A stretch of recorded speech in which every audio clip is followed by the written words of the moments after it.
আসসালামু আলাইকুম রহমতুল্লাহ বারকাতুহু। প্রিয় দর্শক, আপনারা দেখতে পাচ্ছেন বাশার বিন হায়াত আলী একজন বাংলাদেশের আহলে হাদিসের বক্তা এবং বাংলাদেশের সোশ্যাল মিডিয়াতে ওনার অনেক পরিচিতি। সম্প্রতি ওনার একটা বিষয় নিয়ে খুব ট্রোল হচ্ছে, মসজিদের আশেপাশে কবর থাকলে নামাজ হবে না। শায়েখ বাশার বিন হায়াত আলী, আসুন আমরা শুনি উনি কি বলেছে। মসজিদের সামনে কবর থাকলে নামাজ হবে কি জিনা?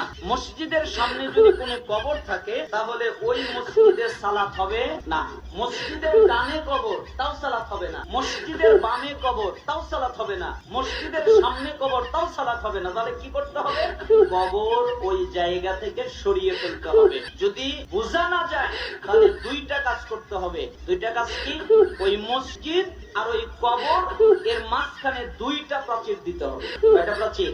একটা হলো কবরের প্রাচীর আর একটা হলো মসজিদের প্রাচীর। প্রিয় দর্শক, আপনারা শুনলেন, এখন বাংলাদেশের 99% মসজিদের পাশে কবর আছে, ডানেও আছে, বামেও আছে, সামনেও আছে, পিছনেও থাকতে পারে। এখন বাংলাদেশের এই 99% মানুষের নামাজ কি হবে না? আসলে আমরা কোন বিপদে পড়লাম?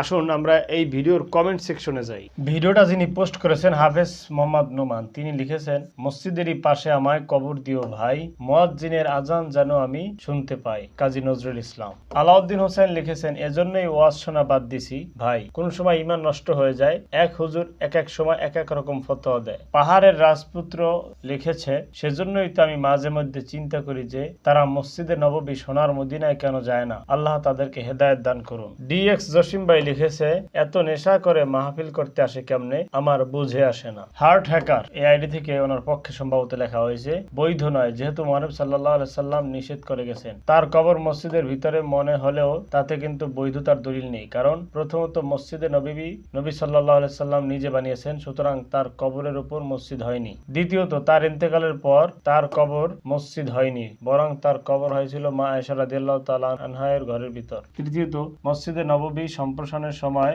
মা আয়েশার ঘর যখন মসজিদে নববীর শামিলে আনা হয়, তখন তা সাহাবাগণের ঐক্যমত ছিল না, বরং সেই সময় অধিকাংশ সাহাবা পরলোকগত, আর তা ছিল প্রায় 94 হিজরিতে। যে সকল সাহাবা তখন বর্তমান ছিলেন তাদের মধ্যে অনেকেই সে কাজের প্রতিবাদ করেছেন, তাদের মধ্যে সাইদ বিন মুসাইব অন্যতম। চতুর্থত, মা আয়েশার হুজরা মসজিদে শামিল হওয়ার পরেও কবর মসজিদে নয়, বরং তা পৃথক কক্ষে সংরক্ষিত আছে। তিনটি দেওয়াল ও রেলিং দিয়ে তা পৃথক করা আছে। ভিতরের দেওয়াল দেওয়া আছে তিন কোণ আকারে, যাতে তার পশ্চাতে কেউ নামাজ পড়তে দাঁড়ালে সরাসরি কবরের সামনে না পড়ে। বলা বাহুল্য, নবী সাল্লাল্লাহু আলাইহি সাল্লামের কবর দেখে মসজিদের ভিতরে কবর দেওয়ার বৈধতার দলিল পেশ করা শুদ্ধ নয়। ইবনে উসাইমিন। জোনাকি পোকা লিখেছে, মাইকে আজান দেওয়া বেদাত, এসি লাগানো বেদাত, লাইট জ্বালানো বেদাত, কার্পেট বিছানো বেদাত। আমরা একটা স্ক্রিনশট দেখব, আমি আপনাদেরকে পড়ে শোনাচ্ছি। মসজিদের পাশে কবর থাকলে কি হবে? উত্তর আপনারা দেখতে পাচ্ছেন, এখানে সহিহ হাদিস দিয়ে উদাহরণ দেওয়া হয়েছে। উক্ত কবরস্থানের জন্য আলাদা প্রাচীর থাকা আবশ্যক।